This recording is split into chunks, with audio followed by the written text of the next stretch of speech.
Ayo, segera download Quran Tadabbur, tafsir dalam genggaman Anda. Assalamualaikum warahmatullahi wabarakatuh. Alhamdulillahi ala ihsanihi wa syukru lahu ala taufiqihi wa amtinanihi wa asyhadu an la ilaha illallah wahdahu la syarika lahu ta'ziman li sya'ni wa asyhadu anna Muhammadan abduhu wa rasuluhu da'ila ridwani. Allahumma salli alaihi wa ala alihi wa ashabihi wa ikhwani. Para ikhwan dan akhwat, bapak-bapak dan ibu-ibu yang dirahmati Allah Subhanahu wa taala, majelis taklim Ar-Rohat yang dirahmati oleh Allah Subhanahu wa taala. Pada kesempatan ini kita akan bahas tentang perkara yang penting untuk selalu kita ingat, yaitu tentang jerat-jerat syaitan, ya. Karena syaitan adalah musuh bebuyutan bagi kita manusia, yang dia sudah memproklamirkan permusuhannya sejak dahulu, sejak dia dendam kepada Adam alaihissalam, ya. Oleh karenanya ketika Allah menciptakan Adam alaihissalam, kemudian Allah menyuruh Adam untuk sujud, untuk menyuruh iblis untuk sujud kepada Adam, maka iblis tidak mau. Kemudian dia berkata, ana khairum minhu, aku lebih baik daripada Adam, ya. Khalaqtani min narin wa khalaqtahu min tin. Bagaimana kau ya Allah menyuruh aku sujud kepada Adam sementara aku lebih baik daripada Adam? Kau ciptakan aku dari api dan kau ciptakan Adam dari tanah, ya. Dan akhirnya iblis dikeluarkan dari surga. Qala fakhruj minha madhmuman madhura, ya, madhuman madhura. Keluarlah engkau iblis dari surga, ya. Kemudian juga fa inna 'alaika la'nata ila yaumiddin, dan kau akan terlaknat sampai hari pembalasan.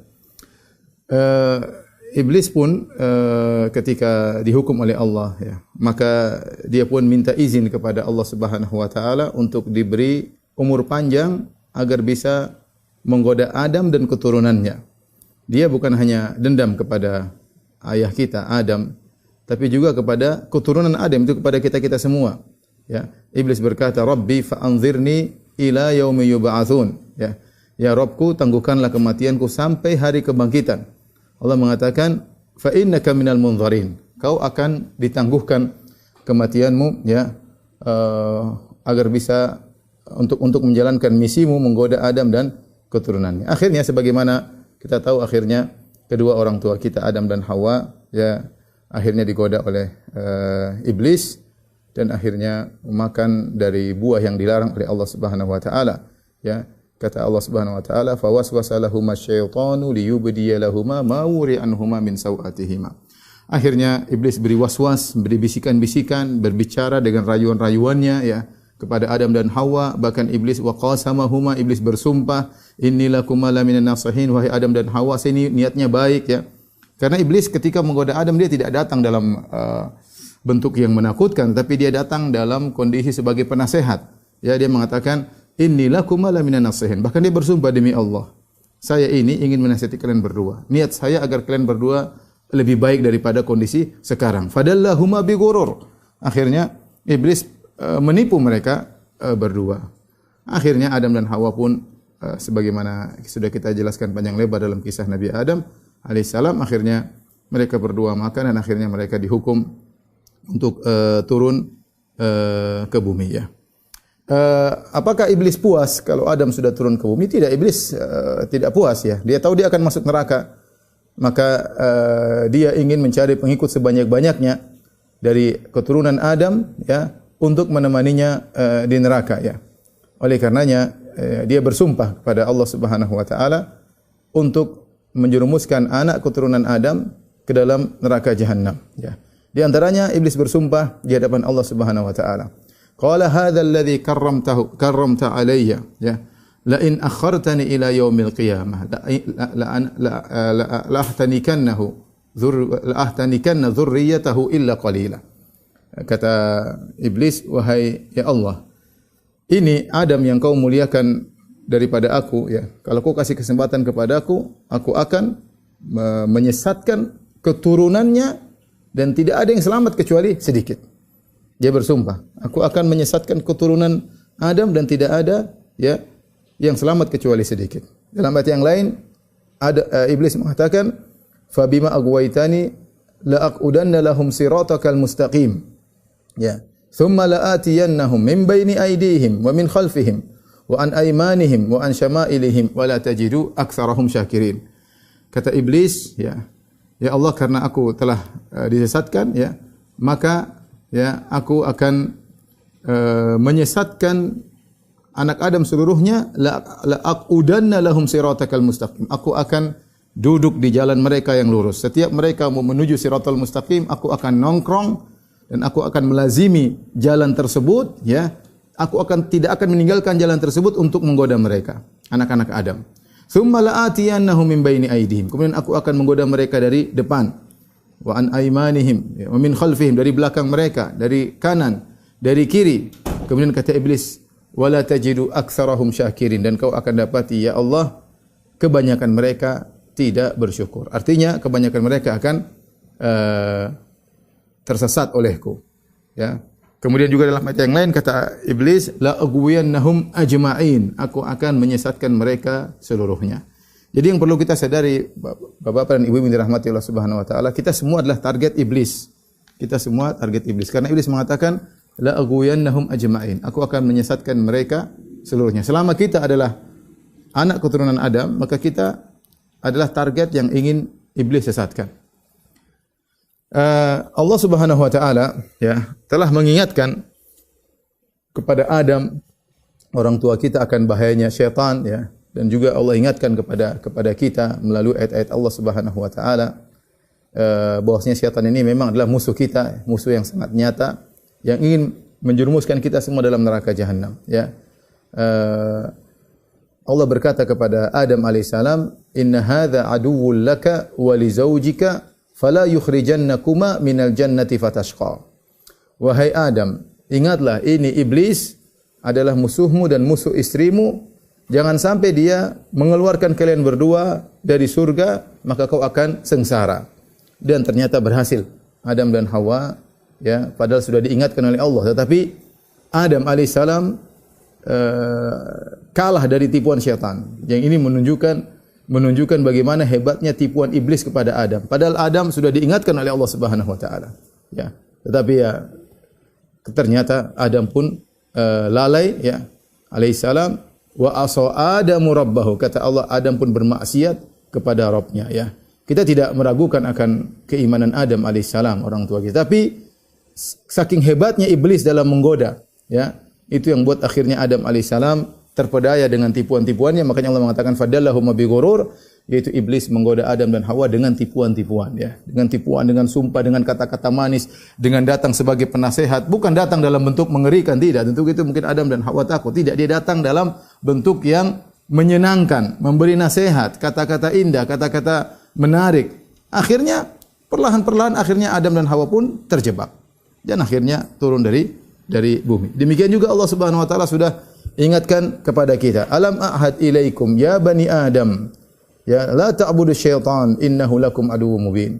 Bukankah aku telah mengingatkan kalian wahai anak-anak Adam, ya, jangan kalian sembah syaitan, sungguhnya syaitan, ya, adalah musuh kalian yang nyata, ya, musuh kalian yang nyata.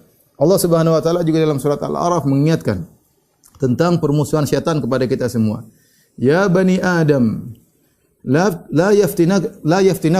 yaftinannakum asyaitanu kama akhraja abawaykum minal jannah. Wahai anak-anak Adam, jangan sampai kalian terfitnah oleh syaitan. Kama akhraja abawaykum minal jannah, sebagaimana dia telah berhasil mengeluarkan kedua orang tua kalian dari surga. Yanzi'u anhuma libasahuma liyuriyahuma sawatihima. Dia berhasil melepas pakaian Adam dan Hawa untuk memperlihatkan aurat mereka kepada Adam dan Hawa. Ya, ini Allah ingatkan, jangan sampai kalian terfitnah karena iblis pernah berhasil menjerumuskan kedua orang tua kalian sehingga disesatkan oleh iblis, ya. Allah Subhanahu wa taala juga berfirman, "Inna syaitana lakum aduwwun fattakhidhuhu aduwwa." Ketahuilah bahwasanya syaitan adalah musuh bagi kalian. Jadikanlah dia musuh bagi kalian. Innama yad'u hisbahu liyakunu min ashabil sa'ir. Sungguhnya dia menyuruh orang-orang untuk menjadi pengikutnya supaya apa? Supaya menemani dia dalam neraka jahanam, ya. Iblis baru puas kalau kita menemani dia di neraka. Selama kita tidak menemani di neraka, dia tidak puas. Ya, dia tidak puas hanya cukup mengeluarkan Adam dari surga, tetapi dia ingin keturunan Adam semua untuk masuk neraka menemani iblis. Taib, ikhwan dan akhwat yang dirahmati Allah Subhanahu wa taala. Jadi pada kesempatan kali ini kita akan membahas tentang syaitan dan bagaimana jerat-jeratnya ya. Sebelum kita membahas tentang jerat-jerat syaitan, kita ingin jelaskan bagaimana musuh kita bersama ini. Bagaimana musuh yang sulit ya, dengan berbagai macam trik-trik yang dia gunakan jerat-jerat agar bisa menjerat kita semua dalam neraka jahanam wal iyadzubillah ya. Taib. Tolong perhatikan ya. Syaitan ya. Ya. Hakikat syaitan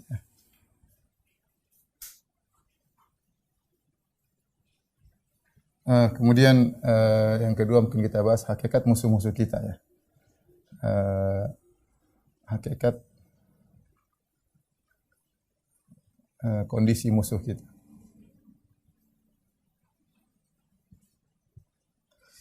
Baru kemudian kita bahas jerat-jerat syaitan. Yang pertama yang saya sampaikan bahwasanya orang sering bertanya, Ustaz, apa bedanya syaitan dengan iblis dengan jin ya. Jadi bedanya iblis, kalau iblis ya, jadi kita tahu ada jin, ada manusia ya. Manusia. Jin ada iblis, kemudian ada jin baik dan ada jin baik, ada jin jahat. Kemudian manusia juga ada manusia yang baik dan jahat.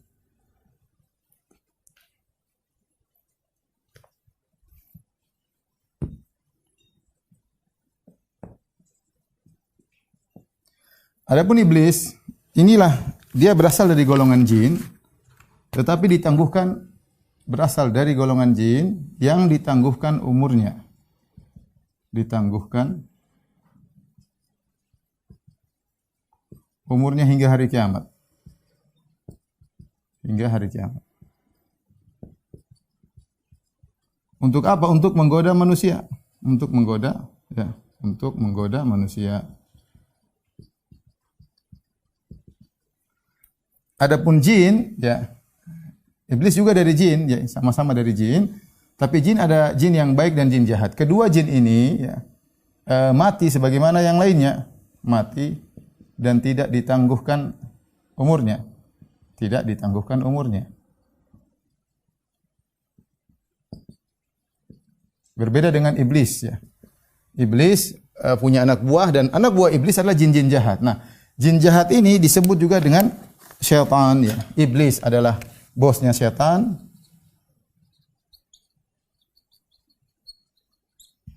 Jin yang jahat disebut juga dengan syaitan. Anak buah iblis. Jin yang baik tidak tentunya, karena kita tahu di antara jin wa anna minna salihun wa minna duna dzalik kunna tara'iqa qidada. Kata jin dalam surat Al-Jin, di antara kami ada yang soleh dan di antara kami ada yang tidak soleh. Kami bermacam-macam juga model jin. Manusia yang baik ya, tentu adalah orang soleh. Manusia yang jahat juga disifati juga dengan syaitan. Ya. Ya. Sebagaimana Allah Subhanahu Wa Taala mengatakan wa kadzalika ja'alna likulli nabiyyin aduwan syayatinal insi wal jinni. Sebagaimana kami telah menjadikan bagi setiap nabi ada musuh syayatinal insi wal jinni, syaitan manusia dan syaitan jin. Jadi syaitan itu sifat buruk. Manusia yang buruk disebut juga dengan syaitan. Ya. Jin yang buruk juga disebut dengan syaitan. Yang syaitan manusia maupun syaitan jin adalah sama-sama anak buah iblis. Ini juga anak buah iblis. Ya. Hanya saja kalau syaitan anak buah iblis dari kalangan jin, dia sadar bahwasanya dia diperintah oleh iblis. Tapi kalau syaitan dari kalangan manusia, dia tidak sadar bahwasanya dia dipergunakan oleh syaitan untuk menjerumuskan manusia. Oleh karena kita dapati betapa banyak orang-orang yang bersifat buruk dan ingin keburukan dan ingin menjauhkan orang dari tauhid, ingin menjerumuskan orang dalam kesyirikan, ingin membawa orang ke dalam kemaksiatan, menyuruh orang terjerumus dalam pelanggaran-pelanggaran. Mereka sungguhnya adalah syaitan-syaitan manusia, ya. Mereka kalau dibilang bos mereka syaitan, mereka tidak sadar, tapi sungguhnya mereka adalah anak buah syaitan. Dari sini kita paham bahwasanya yang menggoda nenek moyang kita yaitu Adam alaihissalam adalah iblis, ya. Iblis inilah yang ditangguhkan umurnya sehingga hari kiamat. Nah, kita lihat ya. Ketika kita tahu iblis ditangguhkan umurnya sampai hari kiamat, berarti umurnya sekarang sudah berapa? Umurnya sudah sangat lama ya. Dari zaman Nabi Adam sampai sekarang entah berapa puluh ribu tahun umurnya, ya. Dan ini menunjukkan ya, iblis ya pakar dalam menggoda manusia. Kenapa? Karena banyak pengalaman, ya, banyak pengalaman. Ya. Dia sudah tahu bagaimana cara menggoda ustadz, dia tahu bagaimana cara menggoda ulama, dia tahu bagaimana cara menggoda pejabat, dia tahu bagaimana cara menggoda orang miskin, dia tahu bagaimana cara menggoda ibu rumah tangga, dia tahu bagaimana cara menggoda kepala rumah tangga, dia tahu bagaimana cara menggoda anak-anak muda, dia tahu. Dia sudah sangat berpengalaman dan dia telah berhasil menyesatkan banyak orang. Dia sudah berhasil. Kita tidak mengatakan dia tidak berhasil, dia berhasil. Ya. Makanya Allah Subhanahu wa taala berfirman dalam Al-Qur'an, "Wa laqad dzara'na li jahannama katsiran minal jinni wal insi." Sungguh kami akan memenuhi neraka jahanam dengan banyak manusia dan banyak jin. Manusia banyak ikut masuk. Bahkan iblis bukan cuma menyesatkan manusia, bahkan manusia-manusia tersebut dijadikan sebagai anak buahnya tanpa mereka sadari.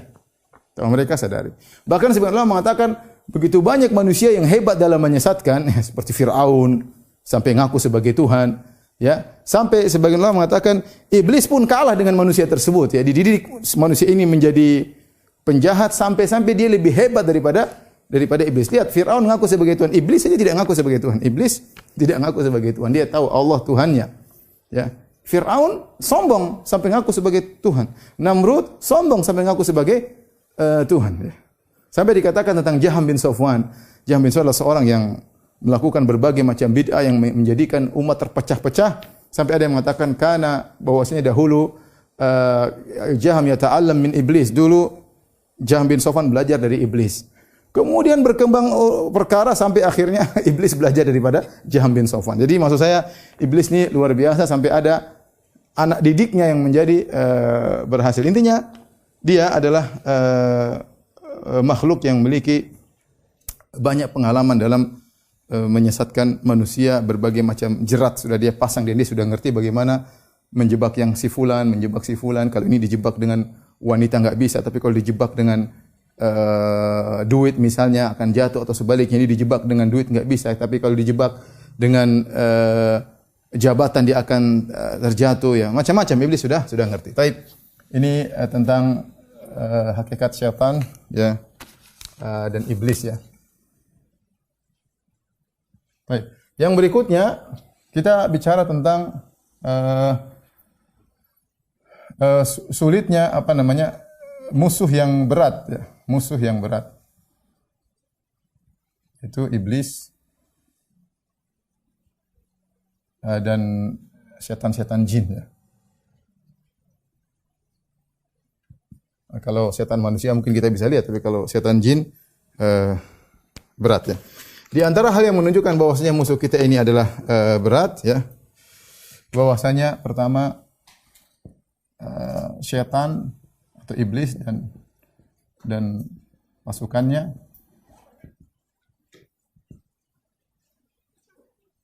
melihat kita namun tidak terlihat oleh kita. Kata Allah Subhanahu wa taala, "Innahu yarakum huwa wa qabilatuhu min haitsu la tarawnahum."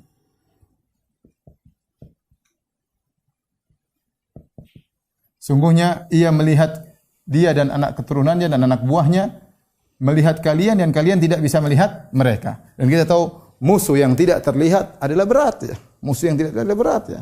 Sekarang kita menghadapi corona berat. Kenapa? Karena virus tersebut tidak kelihatan. Kita nggak tahu, kita menyangka tidak ada virus itu, ternyata kita tertular di situ dan itu terjadi.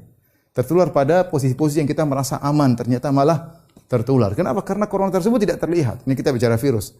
Nah, iblis pun demikian. Syaitan kita tidak lihat.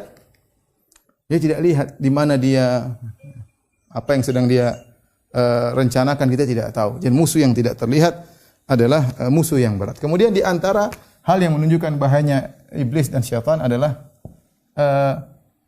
mereka ya lokasinya sangat dekat. Lokasi mereka sangat dekat.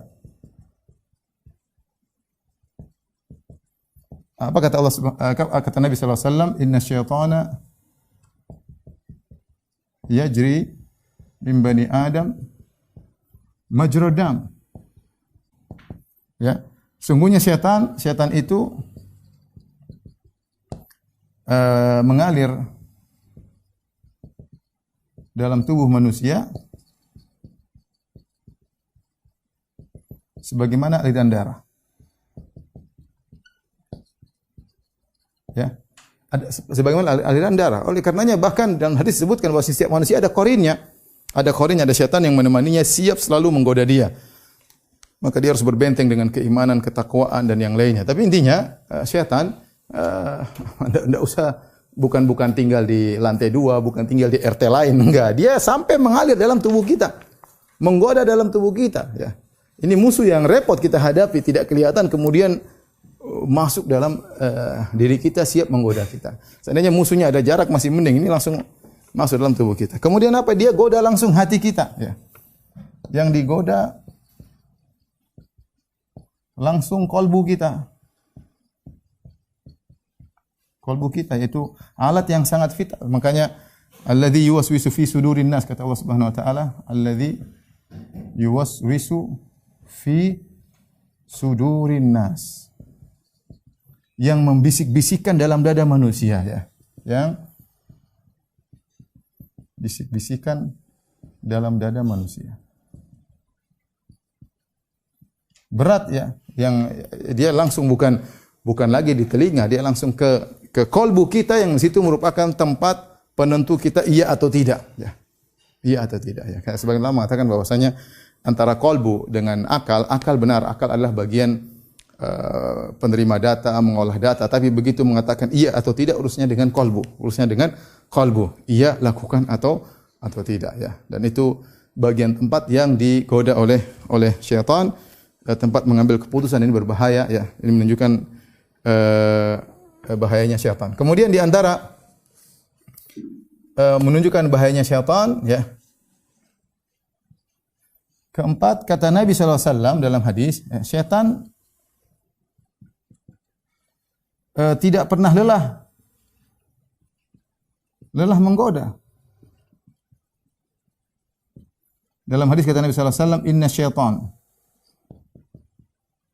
qa'ada li ibni Adam atau yaq'udu li ibni Adam, qa'ada li ibni Adam bi atrukihi. Apa artinya? Artinya syaitan nongkrong untuk Adam di seluruh jalannya. Syaitan nongkrong di seluruh jalan kebaikan anak Adam.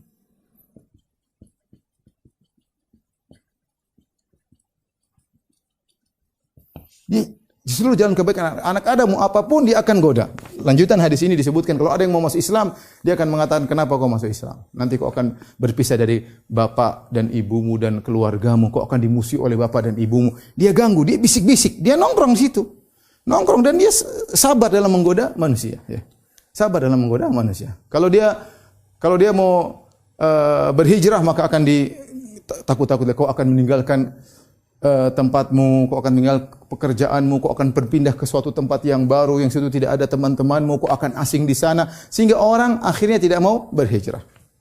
Kalau dia mau berjihad, maka akan datang syaitan menggoda, ya, kau akan berjihad, kalau kau mati, nanti anak-anakmu siapa yang ngurusin, ya. Makanya dikatakan al-walad makhbalah majbanah. Anak-anak itu bisa bikin jadi penakut, bisa jadikan pelit. Ya, orang mau sedekah mikir anaknya enggak jadi. Orang mau berjihad mikir anaknya enggak jadi. Ya. Setan akan menggoda kalau kau berjihad, bagaimana anak? Bagaimana istrimu? Kalau kau mati, istrimu akan dinikahi lagi oleh laki lain, hartamu akan dibagi-bagi. Dia selalu menggoda segala jalan kebaikan, dia nongkrong. Nabi yang bilang. Dan ini sebagaimana pembenaran dalam firman Allah yang sudah kita sebutkan tadi dalam surat Al-A'raf, kata syaitan, "Fabima aghwaytani la aqudanna lahum siratakal mustaqim, thumma la atiyannahum min baini aydihim wa min khalfihim wa an aymanihim wa an syama'ilihim wa la tajidu aktsarahum syakirin." Kata syaitan kepada iblis, kata iblis depan Allah Subhanahu wa taala. Kata iblis depan Allah dan dia bersumpah. Ya, kata dia la aqudanna lahum siratal mustaqim. Siratakal mustaqim. Aku akan nongkrong ya, duduk di jalan kebaikanmu ya Allah untuk menghalangi mereka. Setan sampai tidak dikatakan la aqudanna lahum ala siratikal mustaqim. Sampai sebenarnya mengatakan Allah tidak menggunakan kata ala. Karena kalau ala berarti seakan-akan setan berkata, "Ya Allah, aku akan berdiri di atas jalan kebaikanmu untuk menghalangi mereka." Tetapi Allah menghilangkan kata ala, "La aqudanna lahum sirataka," langsung. Aku akan nongkrong di jalanmu, seakan-akan iblis dan jalan tersebut suatu hal yang saling melazimi dan seakan-akan dia tidak akan pernah meninggalkan jalan tersebut. Yang menunjukkan gigihnya iblis dan anak buahnya dalam menggoda anak Adam. Dan dia akan datang menggoda dari depan, dari belakang, dari kanan, dari kiri. Maksudnya apa? Dia tidak pernah lelah. Kalau dari depan tidak berhasil, dari belakang. Dari belakang tidak berhasil, dari kanan. Dari kanan tidak berhasil, dari kiri. Segala celah yang mungkin untuk menggoda anak Adam, iblis akan berusaha goda. Ya. Nongkrong di setiap jalan. Kita mau apapun, mau ngaji, mau ini, mau anu, pasti ada syaitan yang menggoda. Ya, ya, ibu-ibu mau taat kepada suami, ada syaitan yang menggoda. Ya. Ya. Mau sabar dengan kehidupan di masa sulit seperti ini, ada syaitan yang menggoda. Mau sabar digoda. Ya. Apapun jalan kebaikan, ada syaitan situ nongkrong menggoda kita. Makanya Nabi mengatakan, "Inna syaitana qa'ada li ibni Adam bi atruqihi." Syaitan itu nongkrong di seluruh jalan-jalan kebaikan anak Adam. Ya. Kemudian yang cukup mengerikan, syaitan punya anak buah. Ya. Atau iblis punya anak buah. Anak buah yang terkoordinir. Yang terkoordinir ya. Oleh karenanya dalam hadis dalam Sahih Muslim, "Inna iblis wada'a arsyahu 'alal ma', tsumma yab'atsu sarayahu." Sungguhnya iblis meletakkan singgasananya di atas air, mungkin di laut entah di mana. Tsumma yab'atsu sarayahu, kemudian dia mengirim anak buahnya. Fa'adhamuhum lahu manzilah fa'adna lahum manzilah a'dhamuhum fitnah. Maka yang paling dekat kedudukannya dengan iblis adalah yang paling besar fitnahnya. Fayaji'u ahaduhum. Jadi setelah iblis mengirim anak buahnya untuk menggoda, mereka laporan. Ada yang datang lapor. "Wah iblis, saya sudah begini dan begitu dan begini." Kata iblis, "Ya, kau tidak melakukan apa-apa. Ma fa'alta syai'an qat." Kau belum melakukan apa-apa. Datang lagi lapor, "Iblis, saya sudah gini-gini." Kata iblis, "Kau belum." Sampai ada yang datang melaporkan, "Ya iblis, la azalu birrajul hatta farraqtu bainahu wa baina zaujatihi." Aku senantiasa menggoda lelaki tersebut sampai aku berhasil menceraikan dia dari istrinya. Kata iblis, "Ni'ma anta." Engkau adalah anak buah yang hebat ya. Jadi iblis juga mengkoordinir anak buahnya untuk menggoda manusia, bukan asal-asalan ya. Bukan asal-asalan. Dia mengkoordinir anak buahnya untuk menggoda dan ada laporan dan dia memotivasi. Kalau yang hebat, sama saya dekat sini. Ya, iblis dekatkan. Yang tidak berhasil iblis remehkan.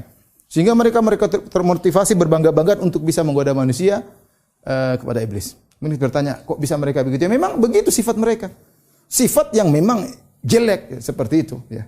Diciptakan dengan memiliki kondisi jiwa yang sangat buruk adalah iblis. Jadi kita lihat bagaimana musuh kita. Inilah hakikat musuh kita yang berat ya. Iblis dan setan jin. Kira-kira 5 poin yang untuk kita berpikir ternyata musuh kita tidak mudah. Kalau Allah tidak tolong kita, maka sungguh berat kita menghadapi iblis. Tapi kita lanjutkan tentang jerat-jerat setan.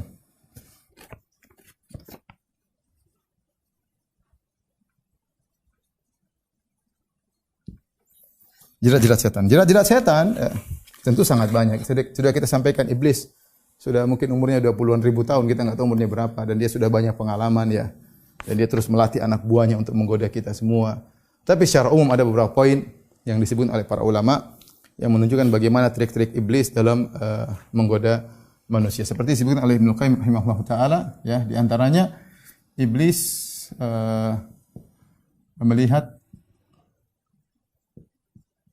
kecenderungan seseorang.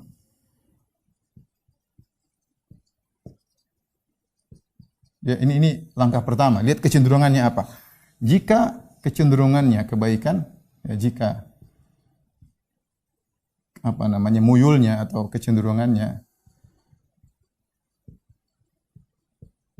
pada kebaikan, yaitu orang ini suka beragama, suka ngaji, suka agama, maka dijerumuskan pada sikap ekstrim atau gulu, atau dalam bahasa Arab al-gulu. Yang kata Nabi SAW, iyyakum wal gulu fa innama ahlaka man kana qablakumul gulu. Kata Nabi SAW, waspadalah kalian dengan sikap ekstrim berlebih-lebihan dalam agama. Sesungguhnya yang telah membinasakan umat-umat terdahulu adalah sikap berlebih-lebihan dalam agama. Yaitu Nabi ucapkan ketika Nabi ingin melempar jamarat. Ketika ingin melempar jamarat, Nabi mengatakan, ambilkan kerikil-kerikil yang ukuran kecil. Maka Nabi setelah mengambil ukuran kecil, ya seukuran biji korma atau lebih, ya. Kemudian Nabi mengatakan, bimithli haula'i farmu. Seukurannya segini, lemparlah. Iyyakum wal ghulu, hati-hati kalian dengan sikap berlebih-lebihan. Artinya, mungkin ada orang akan mengambil batu besar untuk lempar jamarat, dan itu terjadi. Yang lempar dengan sepatu, ada yang lempar dengan sendal, ada yang lempar sekaligus banyak. Ini semua melanggar, ya. Jadi potensi seorang yang rajin beribadah untuk bersikap lebih-lebihan itu ada. Itu ada, ya. Dan setan menggoda dia dari sisi ini. Sampai akhirnya timbullah kelompok namanya Khawarij yang mudah mengkafirkan, yang tidak ada rahmat kepada kaum muslimin yang lain, yang mudah begitu lihat orang maksiat sedikit dia sudah ngamuk luar biasa, mencaci maki dan yang lainnya, ya, merendahkan yang lain. Jadi akhirnya terjerumus dalam bid'ah sedikit demi sedikit, ya, sehingga seperti orang-orang Khawarij. Di sisi lain kita dapati sebagian orang berlebihan dalam beragama seperti orang terdahulu. Nasara akhirnya menjadikan Nabi Isa sebagai Tuhan. Yahudi menjadikan Uzair sebagai putra Allah. Dan kita dapati orang-orang musyrikin Arab menjadikan orang soleh seperti Lata sebagai sembahan mereka karena orang soleh. Kita dapati juga sebagian kaum muslimin berlebih-lebihan dalam beragama sampai mengangkat derajat Nabi sallallahu alaihi wasallam berlebihan, dikatakan Nabi tahu ilmu gaib, dikatakan dunia dan akhirat adalah milik Nabi sallallahu alaihi wasallam, memuji yang berlebih-lebihan padahal Nabi sudah ingatkan, la tutruni kama atratin nasara bani Maryam, innama ana abdun faqulu abdullahi wa rasuluh. Jangan kalian memujiku berlebih-lebihan sebagaimana Nasara berlebih-lebihan memuji Isa bin Maryam, sungguhnya aku hanya hamba Allah. Katakanlah Muhammad hamba Allah dan Rasulnya. Ketika ada orang memuji Nabi dengan mengatakan wa fina nabiyyun ya'lamu ma fi ghad, di antara kita, di tengah-tengah kita ada seorang nabi mengetahui apa yang terjadi besok, Nabi marah. Nabi mengatakan saya tidak tahu masa depan. Kalau Allah tidak kasih tahu saya tidak tahu. Ya. Ya. Kata Nabi qulu biqaulikum wa la yastahwiyannakum syaitan. Ucapkanlah sebagaimana ucapan yang biasa kalian ucapkan, jangan berlebih-lebihan kalian digelincirkan oleh syaitan. Itu kepada Nabi saja tidak boleh kita seperti itu, apalagi orang-orang yang jauh di bawah Nabi sallallahu alaihi wasallam. Kita dapat sebagian orang sujud kepada gurunya, ya. Sebagian mereka minta kepada gurunya, sebagian mereka menyangka gurunya bisa mengeluarkan dia dari neraka jahanam. Berbagai macam kalau kita buka tentang sikap berlebih-lebihan dalam beragama, ya. Sebagian mereka beribadah dengan berlebih-lebihan. Intinya, syaitan melihat kecenderungan seseorang kalau dia cenderung kepada kebaikan, dijerumuskan dalam sikap ekstrim al-ghulu baik dalam peribadatan maupun dalam akidah. Jika kecenderungannya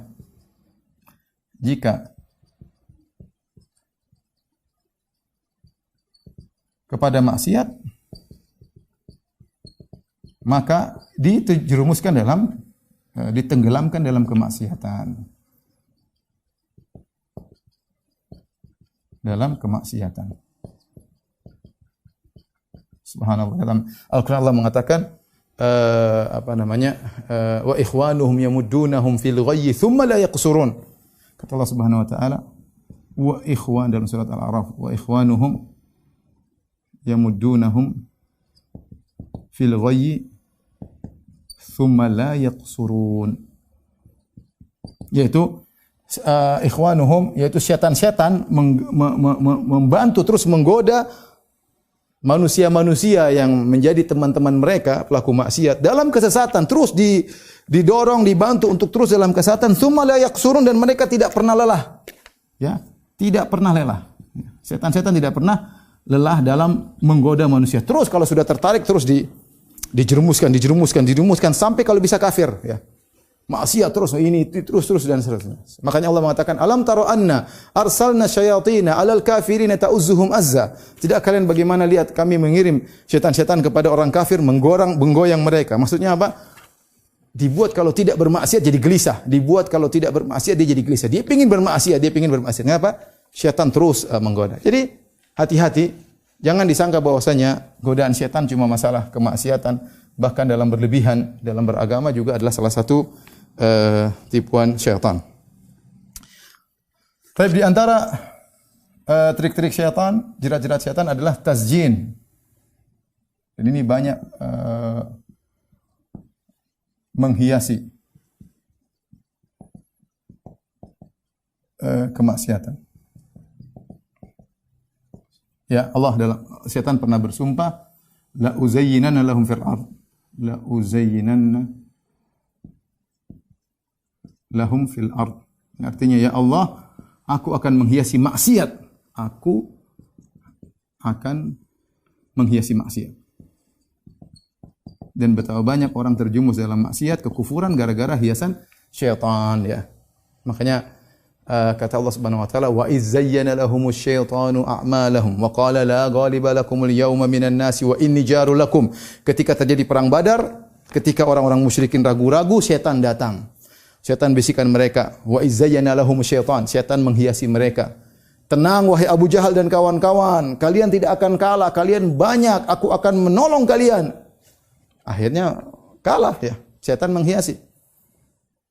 Dalam ayat yang lain, wa zayyana lahumus syaitanu a'malahum. Wa zayyana lahumus syaitanu ma kanu ya'malun. Syaitan menghiasi amal perbuatan mereka sehingga mereka semangat melakukan kemaksiatan. Ini yang terjadi, ya. Lihatlah bagaimana Adam alaihissalam. Adam alaihissalam dia di surga. Dan terlalu banyak buah yang bisa dia makan, terlalu banyak pohon yang indah. Satu saja yang haram. Tetapi syaitan menggoda Adam dengan menghiasi kemaksiatan tersebut. Sehingga dia lebih condong pada yang ini. Lebih condong pada yang haram. Kenapa? Karena syaitan menghiasi. Disebutlah ini syajaratul khuldi, pohon abadi, kalau kau makan kau akan abadi. Bohong semua, ini iblis bohong. Ya. Dinamakan dengan nama yang indah, pohon keabadian. Kalau kau makan kau akan menjadi malaikat dan kau akan menjadi raja yang sungguhnya. Dihiasi sampai akhirnya Adam dan Hawa makan. Padahal yang halal banyak. Makanya saya katakan demikian juga di dunia ini banyak yang halal. Tetapi ketika syaitan menghiasi kita terjebak pada suatu yang haram. Itu yang menarik. Padahal yang halal banyak dan kita bisa menempuh hal tersebut. Tapi syaitan menghiasi, artinya kita tertarik pada yang haram tersebut. Kita hakikatnya apa sih? Tidak benar. Ya. Hakikatnya adalah kesengsaraan. Tetapi syaitan menghiasi sampai maksiat tersebut menjadi indah di mata manusia. Saking indahnya sampai kalau dia tidak melakukannya dia gelisah. Bingung kalau tidak melakukannya. Ya, dan ini terjadi. Dibuat kecanduan oleh syaitan. Dibuat kecanduan. Dan itu salah satu bentuk cara syaitan menggoda manusia dengan menghiasi maksiat, ya. Taib, adapun urutan godaan syaitan. Urutan atau prioritas, ya, kalau kita bicara skala prioritas syaitan. Skala prioritas syaitan dalam menggoda. Dan ini disebut oleh Ibnu Qayyim rahimahullah taala. Ya. Perhatikan. Yang pertama, syaitan goda agar terjerumus dalam kekufuran, kekafiran, syirik, kemunafikan. Ini yang pertama. Bagaimana manusia bisa terjerumus dalam kekufuran? Karena kalau terjerumus kekufuran selesai jadi teman syaitan di neraka jahanam. Coba bayangkan bagaimana orang-orang Nasara, ya, bagaimana mereka bisa menyembah Nabi Isa, dihiasi luar biasa oleh syaitan. Yahudi tidak menyembah Nabi Isa. Orang Nasara jumlahnya miliaran, terpedaya bagaimana manusia Yang mereka dapatkan dalam Injil mereka, manusia tersebut lapar, manusia tersebut ketakutan, manusia tersebut Nabi Isa alaihissalam tidur, ya. Manusia tersebut Nabi Isa alaihissalam berdoa, sujud, ya. Kemudian ditangkap, ketakutan, dianggap sebagai Tuhan. Dengan dihias, akhirnya, ya, bagaimana orang bisa menyembah manusia? Lihat bagaimana banyak orang menyembah berhala. Berhala, subhanallah, lihat sebagian berhala kita lihat kita sedih. Patung mereka pahat sendiri, mereka letakkan patung tersebut, mereka sembah, mereka kasih makan patung tersebut, makanan tersebut dimakan oleh burung-burung. Gimana otak mereka jalan? Tapi setan menghiasi. Ya, setan menghiasi. Ya. Ada yang menyembah matahari, menyembah bintang, setan menghiasi. Ya. Bagaimana? Ini yang pertama, bagaimana menjerumus manusia dalam syirik, dalam kemunafik. Kalau tidak berhasil, maka dijerumuskan kepada bid'ah. Dengan berbagai macam modelnya. Bid'ah. Bid'ah, ada bid'ah yang sampai pada kekufuran, ada bid'ah yang sekedar maksiat. Bertingkat-tingkat. Kenapa dijerumuskan kepada bid'ah? Karena bid'ah lebih disukai oleh syaitan daripada maksiat. Ya, kata Sufyan Ats-Tsauri, al-bid'atu ahabbu ila syaitan ila iblis minal maksiyah. Bid'ah lebih disukai oleh iblis daripada maksiat. Kenapa? Al-maksiyatu yutabu minha wal bid'atu la yutabu minha. Adapun maksiat orang masih mungkin bertobat. Kenapa? Dia sadar itu maksiat. Tapi kalau orang sudah terjerumus dalam bid'ah, dia tidak sadar kalau dia bermaksiat. Dia menyangka itu adalah ibadah yang mendekatkan dia kepada Allah. Dia minta-minta kepada kuburan, dia menyangka itu adalah ibadah. Repot. Dia berzikir sambil joget-joget, dia menyangka itu ibadah. Gimana mau kita suruh taubat? Ya ini bagus, yang bagus ya. Nah, gimana? Nah, repot kalau begitu ya. Kenapa? Dia menganggap suatu kebaikan. Makanya dari sisi ini, ya, setan ingin menjerumuskan manusia dalam bid'ah karena kalau dia terjerumus dalam bid'ah, susah untuk bertobat. Lihat Khawarij, bagaimana mereka ngebom diri mereka dan mereka menyangka mereka beribadah. Mau dinasihati susah, mereka tidak merasa bersalah. Bagaimana Abdurrahman bin Muljam yang kemudian datang menikam Ali bin Abi Thalib ketika mau sholat subuh, ditikam dan dia menyangka dia telah berjihad dan dia akan meraih surga yang tinggi. Ya. Dia tidak merasa bersalah, dia merasa beribadah dengan membunuh Ali bin Abi Thalib radhiyallahu taala anhu. Ya, jadi kita bicara kalau bid'ah susah, kita mau nasihati ya, dia merasa ini kebaikan. Ya, merasa kebaikan.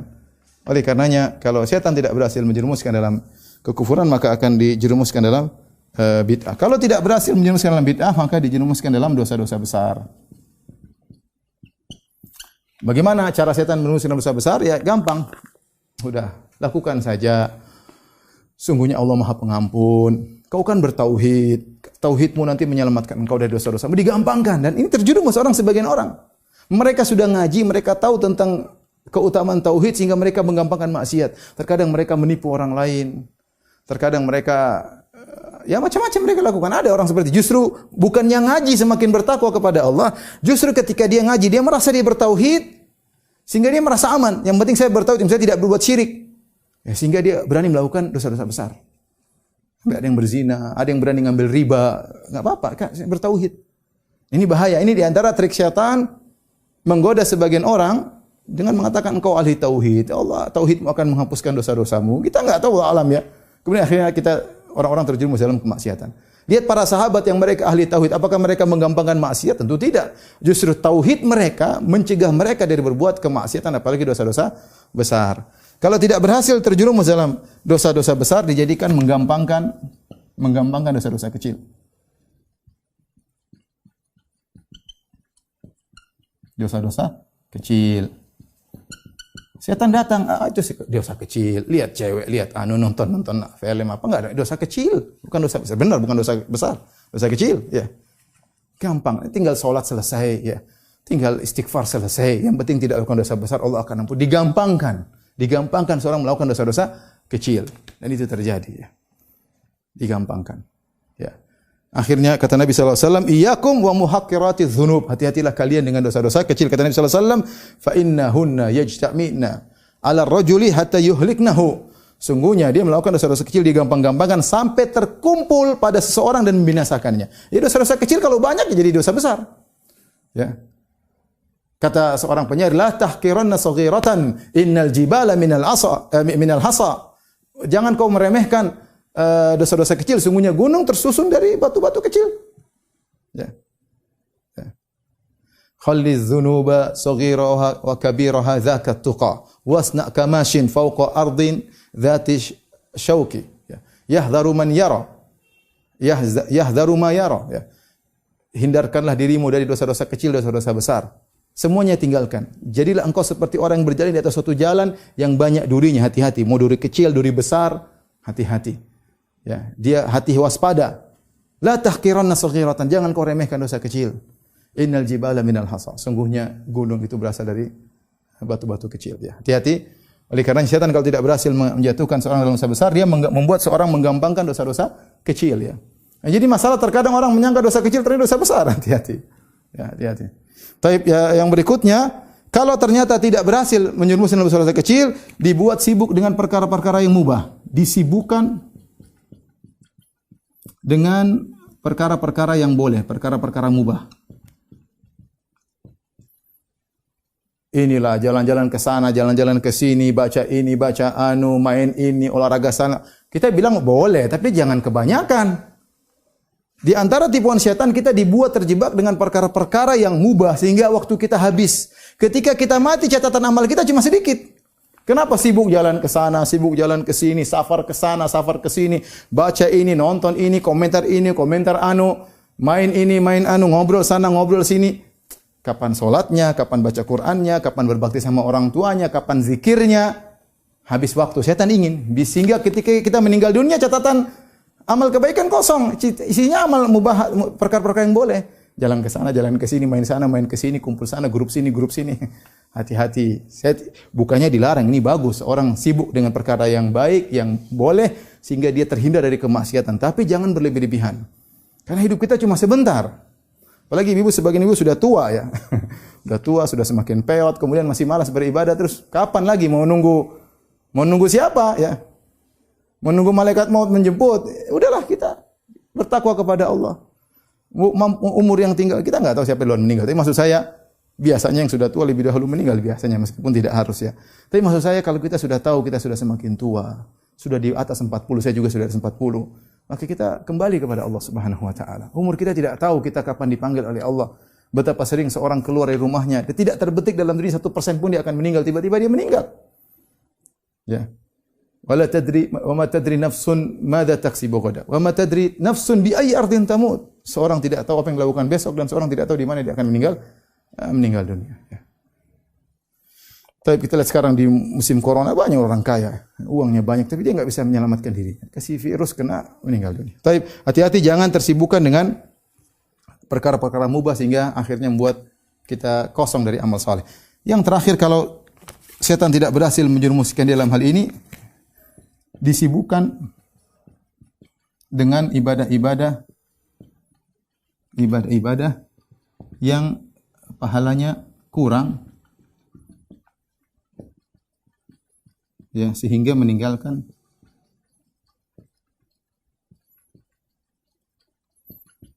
ibadah-ibadah yang pahalanya besar.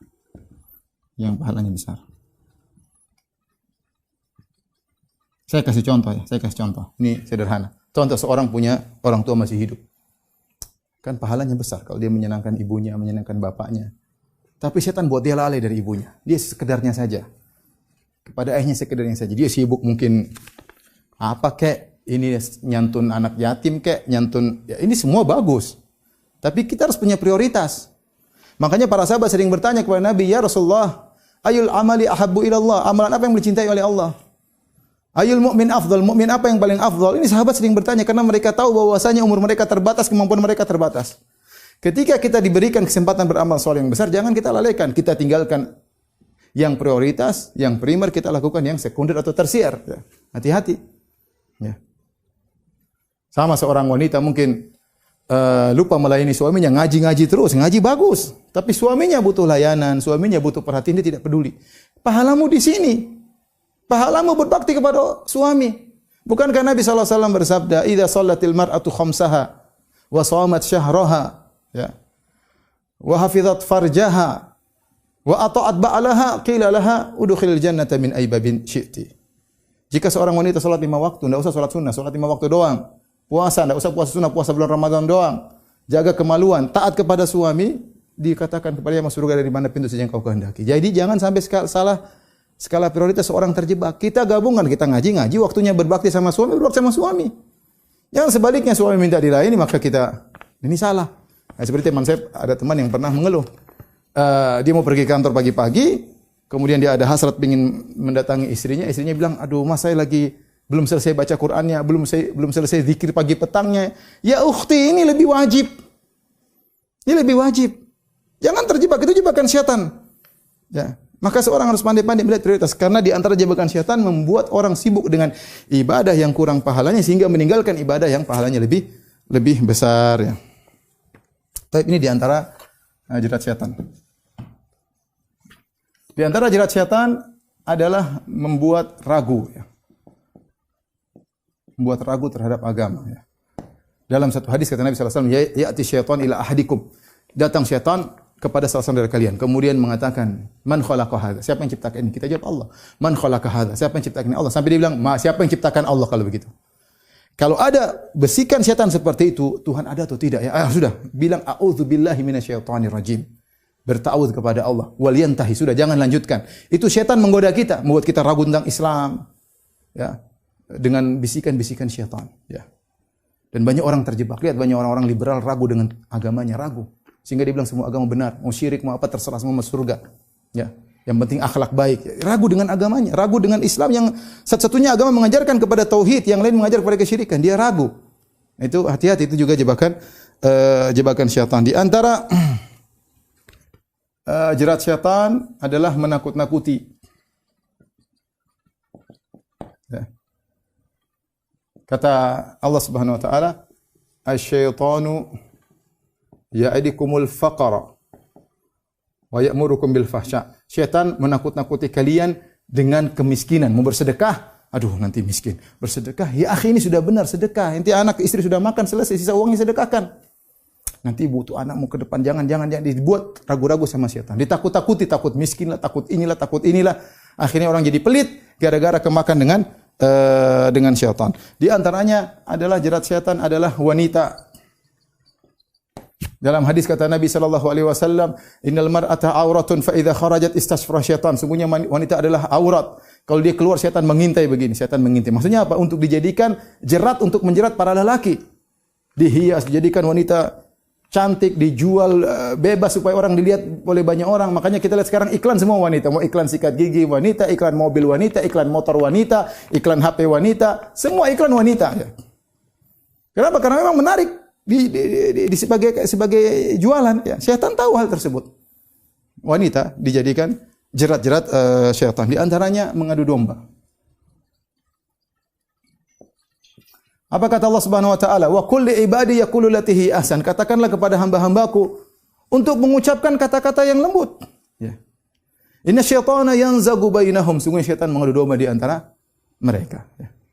Kalau ngomong baik-baik, jangan sembarangan ngomong. Kita sama kaum mukminin, hati-hati jaga.